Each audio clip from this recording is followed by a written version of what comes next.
us together here. Yes, of course. So this is the game. Okay. So why don't I sit here and it's this. Okay. Okay.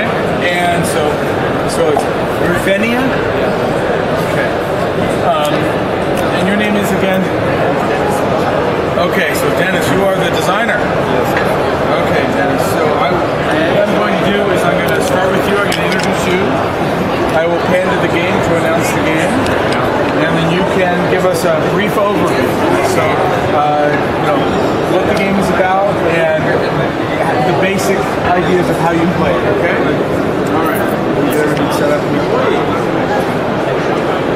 Okay. And what's the? Do you have a company name, or is it just the? We're looking for publisher here. Okay. All right. All right. Okay. So here we have Dennis, who is the designer of Ruthenia. So Dennis, tell us about Ruthenia. So, Ruthenia is a strategic game about Europe medieval in the Eastern Europe. This game takes place on the northern borders of Byzantine Empire, so you can see Black Sea, Crimea, and other young states on this territory. So, in the medieval, it was a wild field. The territory through the wild horses came to the Europe. So the idea of the game was to make a strategy game and a software game. On the map, you play strategy game like diplomacy or like the Game of Thrones in a simple way, so you can compare them. And So there's negotiation. yeah, it's negotiation, it's politics. You are capturing your provinces, you are building armies. So on the battlefield, so on the map, you have your officers with your armies, and in your hands you have a pile with your card of your officer and with several troops cards. So you can have your regular troops, you can hire mercenaries, and when you meet an enemy army on the border or in your province, you conduct the battle with the cards. So the second side of this game is a software game with a card mechanic. So the idea of the card mechanic was to build mechanic which can reproduce the medieval frontline battles. So this game, you can, when you meet an enemy and you arrange a battle with them, you are beginning to make a front line using your force cards you have in your pile. So, for example, I'm the Byzantine player, so I have made the Bulgarian forces. So I will show you. This is the Bulgarian pile. They putting two troops in the front line. Two troops in the front. Okay. And one troop in the reserve. All right. The same I'm making with the Byzantine player. So then we are opening the front line. And for example, if I arrange attack, so if Byzantine arrange attack, they are choosing which unit they will use for attack. So every unit has attack bonuses, so attack points and defending points and bonuses against other type of troops. Okay. So you can check which units what units are in the front line of the enemy. Sorry. For example, if I will choose the heavy cavalry troop, I can attack and have initiative against enemy cavalry, but they can place right and infantry in the front line, having 2 defense points and plus 2 points against cavalry. They can bring this battle to the draw. So in addition, I can before the battle, I can have several tactic cards, and I can activate them throwing my dices. So I'm throwing dice and checking if I can activate any tactic card. If I can, and I did +1 point against the enemy troop. So Okay, so you can activate that card because you rolled a 1, and this was, you could activate it because if it was a 5 or a 1. Okay, I see. All right. In addition, you can use support troops to get more power to your Support troops? Support troops, Okay. yes, gives you +1, so you can have 6 points against his 4 points. As way he can choose if he has some defend tactic cards, he can try to activate it. So for example, if he has only 1 card, it's complicated to activate it because you have to draw dice. By the way, you have 6 and 1, so you got it, but it's not enough because you have support troops in their fire. Got it. So what we have over here is offense and defense, and that's what we are using as supplements for the cards that are up on the board. Okay. In addition to the game process, we have some action cards. So we have battle action cards and political action cards. Battle action cards can be used during the battle to break the main rules of the battle.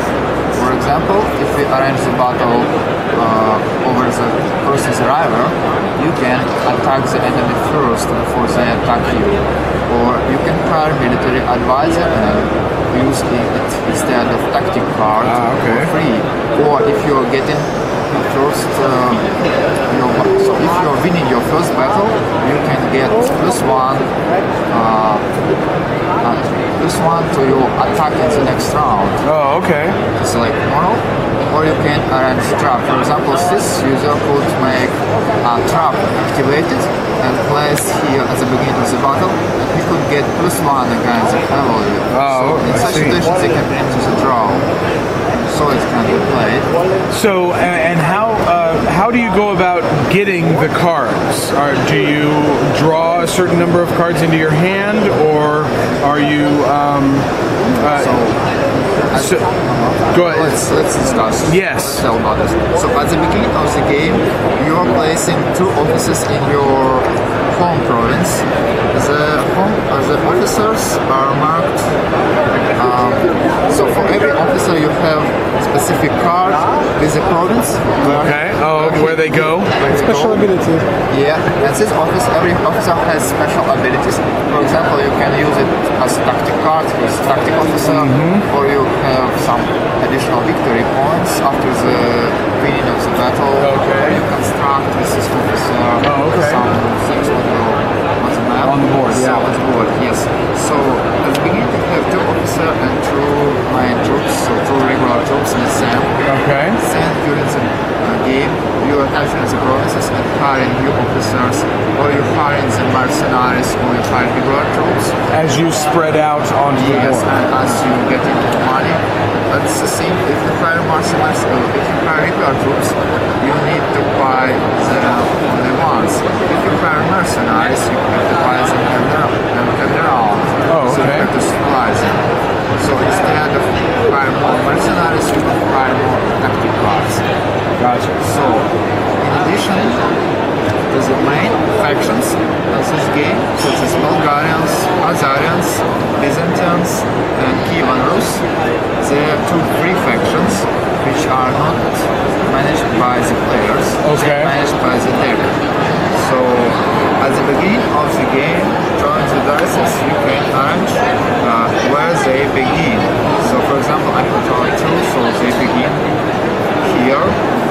So in such provinces with the number of the dice. Okay, alright. And at the beginning of the game, we are showing that this province is rich. So you can get more money capturing this province while attacking these nomads here.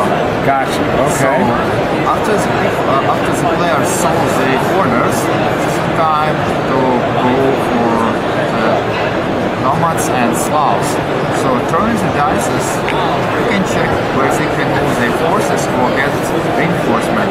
For example, in such situation, they can move the province number 3. They can move here, and then, for example, they can get supply here. I see. So, in addition to this thing, we have global event cards, and choosing one of them every round, you can get a horde invasion from the east.